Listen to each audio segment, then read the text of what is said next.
Hey, Lou Rosenfeld here. I recorded this podcast with Harry Max a month or two ago.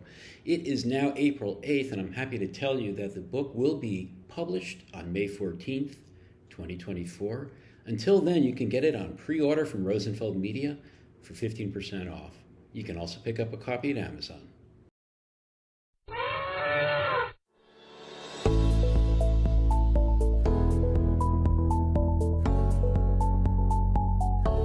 You are listening to the Rosenfeld Review. I'm Lou Rosenfeld. I'm very happy to have my friend, today's guest, Harry Max, join us. Harry, hello. Hey, Lou. It's great to be here. Thank you. Glad to have you. You may know Harry, an executive player coach, consultant, hands-on product design and development leader with lots of sordid tales to tell from the Valley. He's been there for quite some time, with a little detour in Texas, as I recall. And Harry is also the author of a forthcoming Rosenfeld Media book in our Two Waves imprint. It's called Managing Priorities: How to Create Better Plans and Make Smarter Decisions. Harry, I'm really excited by this. I mean, you know, it's another topic that we've been really interested in because it's a universal topic, but coming from someone that's from kind of our home turf of UX design and related areas. I find there's a lot of people, like we have Jorge Arango's book coming out in a couple of weeks on note-taking. That's another universal topic that I think having someone with a design perspective, or at least that background, add something to. Now you're going at prioritization, which is like, you know, one of the most important things out there. And a little later, maybe we'll get to the aspects of prioritization that people with a design program might have some superpowers with. But I mean, let's just talk about prioritization in general. Like, you know, we all do it and it's always bad. Right? I mean, like, nobody seems to do it well. Is it because we don't take it seriously? We don't have the tools? Or why are we so bad at it? We're not. We're actually brilliant at prioritization. Wait a minute. All right. Why am I so bad at it? You're not. You're brilliant at it. You're brilliant at first order prioritization, which is if a lion is looking at you and licking its chops, you're going to run. Right? That's prioritizing. And the thing is because you're so good at first order prioritization, you actually think you're great at it everywhere else, but you're not, because it turns out that, you know, prioritization is its own thing. And because we're so good at it in this first order capacity, we don't understand that it really needs to be a first class citizen when we bring our, you know, poorly evolved jungle selves into the workplace. Is there some sort of like that first order class of prioritization, is that an evolutionary thing? Like, you know, literally we have to know how to do fight or flight because for, you know, a few 100,000 years, that's what we had to do. That was the type of thing we dealt with on a daily basis. Whereas a lot of the things that we're trying to prioritize now and maybe are failing with are things that weren't around maybe even 100 years ago. Like the volume of maybe second, third order things that we need to prioritize has mushroomed, and we're not even biologically created to do that kind of prioritization. Would you say that's accurate, or is it maybe a little different than? No, I think that's right. I mean, the environments have gotten more complicated that we're in. The situations are more extreme on some level. The range of things that we have to address at the level of, you know, figuring out what matters most and least is far broader than it ever was. It used to be like, am I going to eat the red berry or the blueberry, right? And now it's, you know, I've got to, you know, de-risk a portfolio of IT investments while we're implementing, you know, artificial intelligence. How am I going to go about that? So, you know, you mentioned first order. Is there essentially some sort of categorization scheme of second, third order, and what are those? And Do you help us prioritize differently in those different settings? Absolutely. I mean, the book really takes a look at the holistic topic of prioritization by basically embracing the thesis that the best organizations somehow figure out how to prioritize, and those organizations are composed of teams that figure out how to prioritize, and those teams are composed of individual contributors and frontline managers who figure out what matters most and least. And the challenge in this regard is that individual contributors tend to conflate or confuse prioritization with personal productivity and time management. And organizations tend to conflate it with annual or strategic planning. And the thing is teams generally do a pretty good job because they've had to and figure out how to do it in the past. So what I'm doing in the book is separating the view of, okay, if you're looking at it at an organizational level, how should you be thinking about it? If you're looking at it from an individual view, how should you be thinking about it? And from a team perspective, what should you be considering there? And then separating it into episodic or one-time or very infrequent priorities or prioritization versus kind of habitual priorities and prioritization. So separating all this out and then highlighting the fact that it's not just about things, right? You prioritize people, you prioritize places, you prioritize tools, you prioritize activities, projects, and so on and so forth. And yet the language that we often use when we're talking about prioritization is often about the prioritization of things or to-do list items or projects. Well, you just laid out a whole ontology of prioritization, maybe a landscape would be a better view or way to think about it.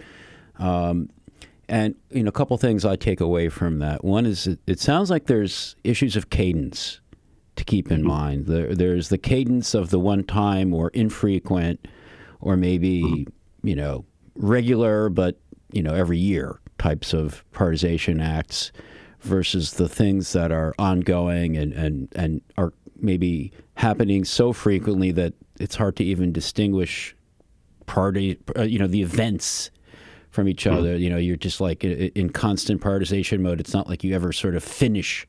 You're just doing it for the same things on an ongoing basis. So that's an interesting couple things you're teasing apart. Also, this sort of difference between the individual prioritization versus the team versus the organizational.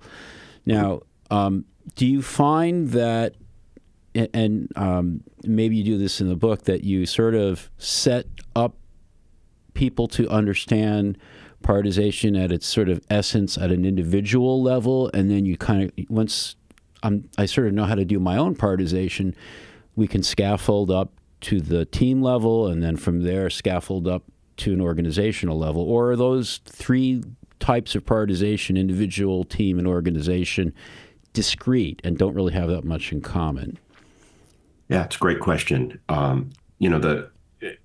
The fact is there's no way to understand organizational prioritization without understanding team prioritization. And there's no way, because an organization is a team of teams. Mm-hmm. There's no way to understand team prioritization if you don't understand individual prioritization. So the fact is there is a general theory, if you will, or a general process of prioritization that applies to all three. The book lays out, starting with individual prioritization, what priorities are, what the process is, so on and so forth, and then ladders that up to how to think about that in a team context, and then ladders that up again for organizations.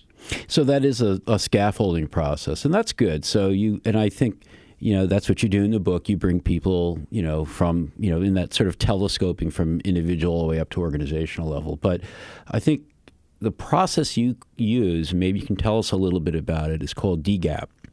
Mm-hmm.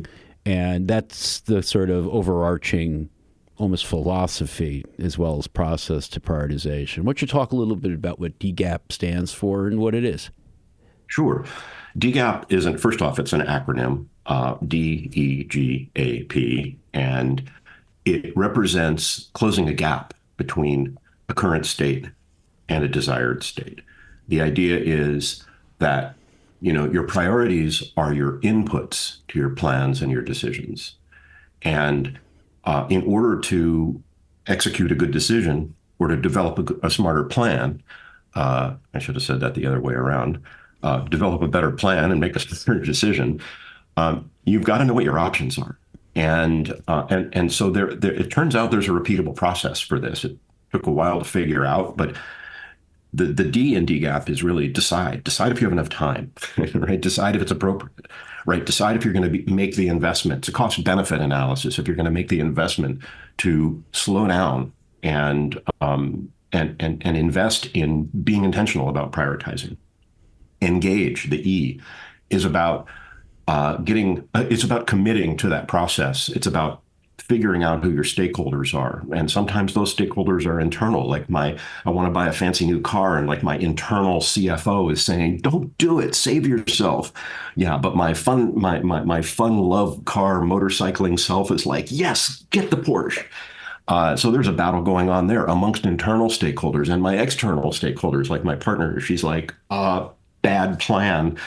I'd like to retire, right? You go around buying Porsches, that ain't going to happen, right? So engaging in the process is about the commitment to follow through with prioritization and engaging stakeholders and really starting to get a lay of the land of what it is you're going to be dealing with. Mm-hmm. Gather, DEGAP, gather is about collecting the information, the items that you need to prioritize, the things that will turn out to be your options, the metadata about those, the information that supports those kinds of things, and starting to figure out like what is all this stuff that you're going to have to sort through.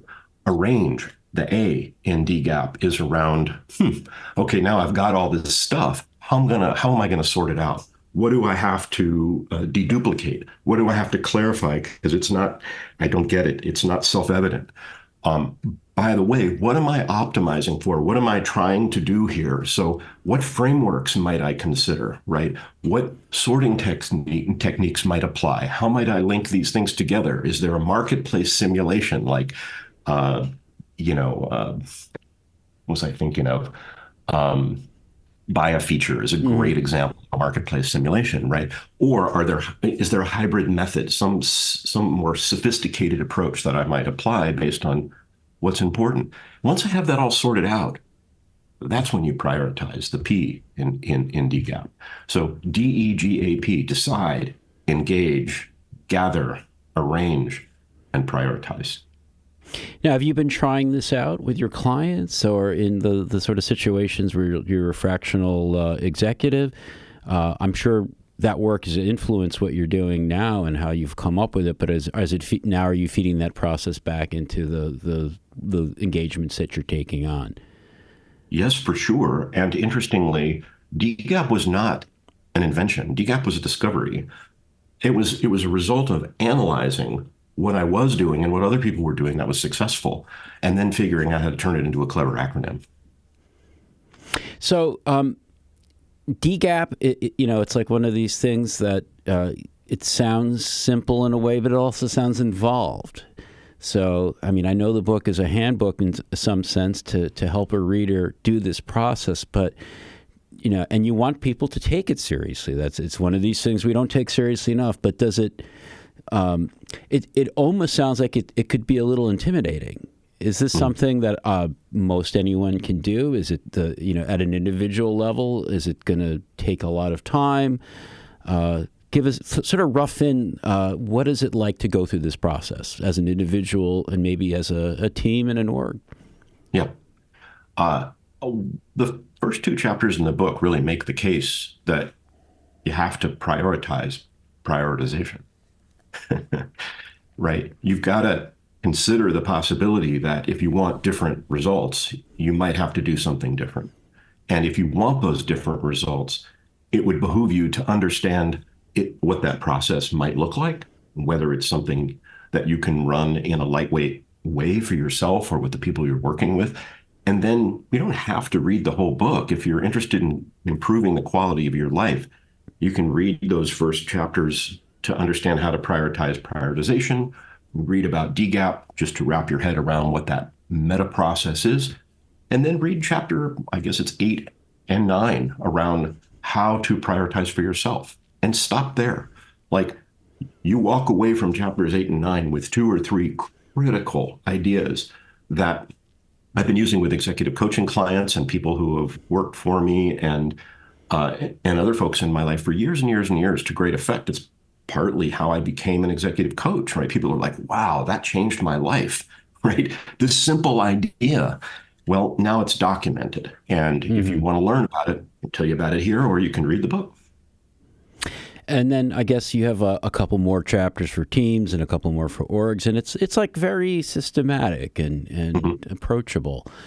Well, let's take a quick break, and then after the break we will DEGAP. We'll start up again. Sorry, I just couldn't resist. While you're all rolling on the floor, while you're all rolling your eyes, I'll remind you, you're listening to the Rosenfeld Review. I'm talking with Harry Max, and we'll be right back. Hey, it's Lou, and you know that I like to tell you about upcoming conferences. We do 4 of them a year. This one's extra special. Advancing Research 2024 is going to be the first in-person conference we've done since 2019. Thank goodness. I can't wait to see people in person. It's going to take place in New York City at the Museum of the Moving Image, a great venue. We've used it before. March 25th and 26th with workshops on March 27th. Advancing Research, this is the 5th edition. We really speak to people who are at least midway through their careers and are looking to get way past the 101 stuff.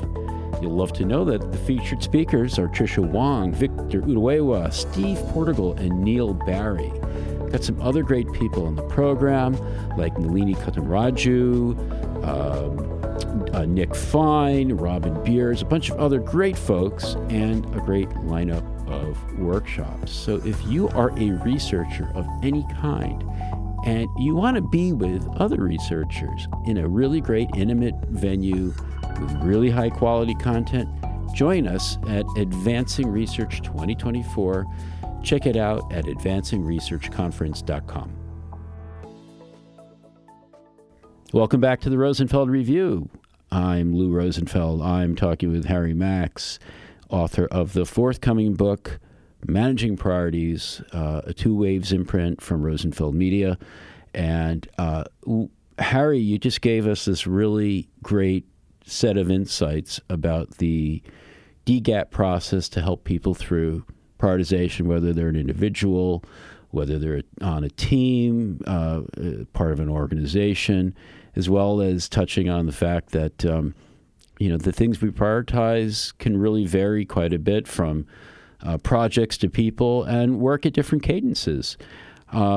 You've got this elaborate almost philosophy, as well as I said, an ontology for prioritization. It didn't happen overnight, I assume. You've been on a journey. You've been not only in the Valley, but you've been working in product and design since the mid-90s. And how'd you get here? How'd you find your way to prioritization? Yeah, I mean, I'll try to keep it short, but I mean, the gist of it is, I started my career in technical documentation. And very early in my career, I had this insight that like everything we were writing about was just bad design because we were trying to explain stuff that didn't work. And so I made a proposal when I was at Silicon Graphics. It was the company that built the systems that allowed for the rendering of Jurassic Park, which is really the first fully CG compelling movie that hit the market. And I was responsible for advanced technical writing team there and technical marketing communication. And I was like, we got to stop writing all this documentation and start fixing the product. And, that was, I didn't realize it at the time, that was both a prioritization problem and a user experience problem, right? And that was really my entry into design. I was not a designer. I'm not a visual guy at all. I can't draw a picture to save my life. But very quickly, I used the process of rewriting the documentation to design how our installation process should run the software. And then he rewrote the software in order to map to how the documentation should work so that somebody wouldn't need it. And I went on to eventually found a company or co-found a company called Virtual Vineyards. It became Wine.com. My boss's boss from Silicon Graphics was my partner.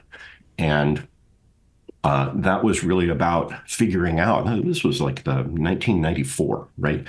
And we wanted to sell wine and specialty food and products and things online.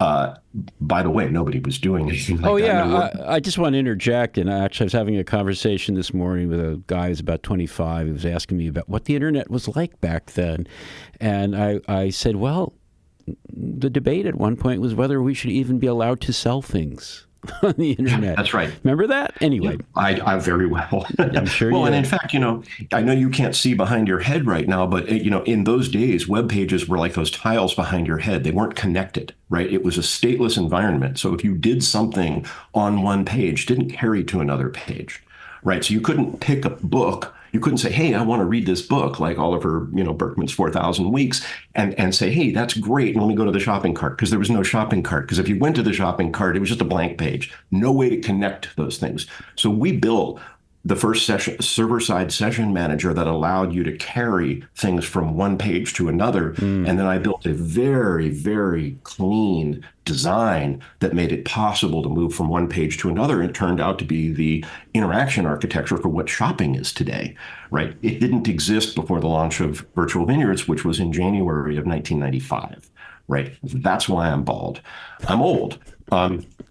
And sort of going on, after Virtual Vineyards, I was recruited to help companies, in user experience and web related, back to what was the internet like? It was the internet. It wasn't the World Wide Web, right? The World Wide Web really blossomed out of all of that. And so I ended up, consulting and then eventually having some jobs and becoming executive coach and ended up at DreamWorks and then eventually got recruited to be a design leader at a company called Rackspace in Texas. And I'm shortening the whole story way down, but when I was at Rackspace, I was, because I was an executive there, a design executive, was responsible for product design and experience design, not just the actual, how's it going to look and work, but what's the experience of that? And I was always sharing, here's what design thinking is, and here's how to think about design stuff. And it always informed the frameworks that I would use and how I would help people think about things. And I was getting a lot of feedback that these design frameworks and design thinking approaches to not just what we were doing inside the business, but what was going on in people's lives was really helping them. And Rackspace asked me to put a talk together on problem framing and diagnostic thinking, which became a South by Southwest talk, then a TEDx talk. It's called The Problem is Not the Problem. And I was giving that talk at a number of environments, USAA, Adobe, and other places.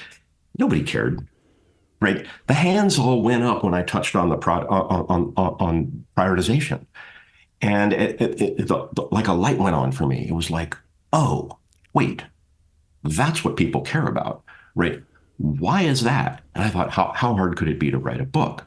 So it turns out it was really hard, but It that's a always separate. is. Don't that? Yeah. Anyway. Yeah, and so it turns out that designers have a different way of seeing the world. It's kind of this outside in, inside out ability to zoom in and zoom out, and then look at things from a process point of view, and then recognize that the process is not the thing; it's just an enabler.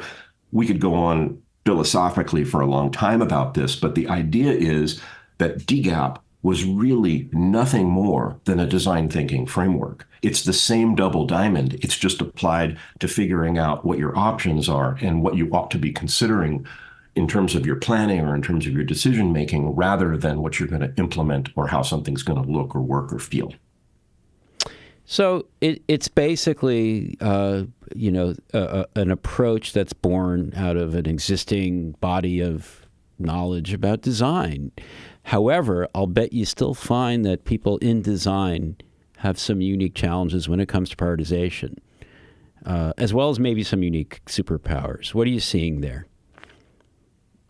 Many things. One of the key challenges is that designers often have more flexible thinking than the people that they're working with, and communicating that requires additional tooling, additional ways of communicating, and sort of more intellectual flexibility. So you don't end up being the person in black trying to tell somebody how something ought to be.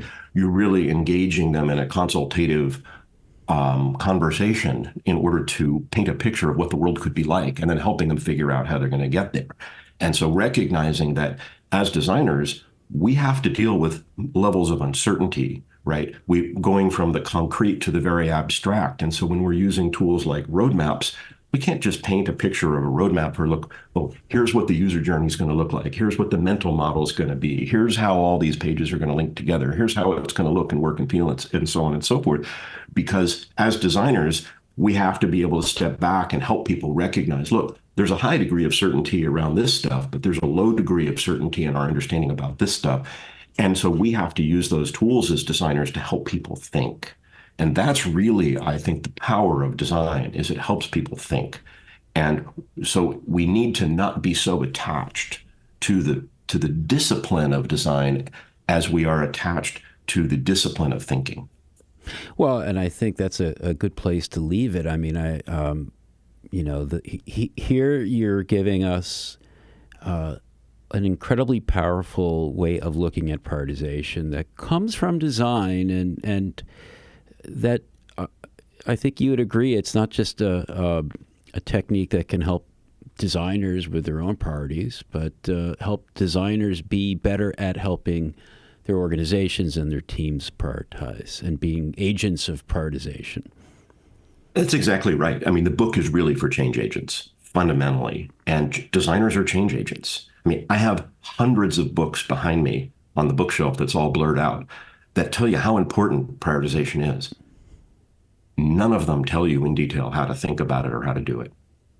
Harry, I'm glad that we finally got a book that does that. It's been a long time coming, and I'm really glad to be part of that. Before we wrap up, in fine Rosenfeld Rosenfeld Review tradition, I want to know what gift you brought for our listeners. You know, I am strongly advocating that people pick up a copy of Oliver Burkeman's book, 4,000 Weeks, and if they feel so inclined, sign up for his BBC Maestro course on that topic. He has such a beautiful philosophical approach to personal productivity and time management. It is so refreshing because, you know, what he's doing is debunking that the rat race is so challenging because, you know, the more you dive into it, the bigger and faster the rats get. And what he's saying is, no. You can't manage time. Time manages you. I'm not going to screw up his message and try to communicate that right here, right now. But when people pick up a book on prioritization, right, what they really want to know is how's this going to make my life get better?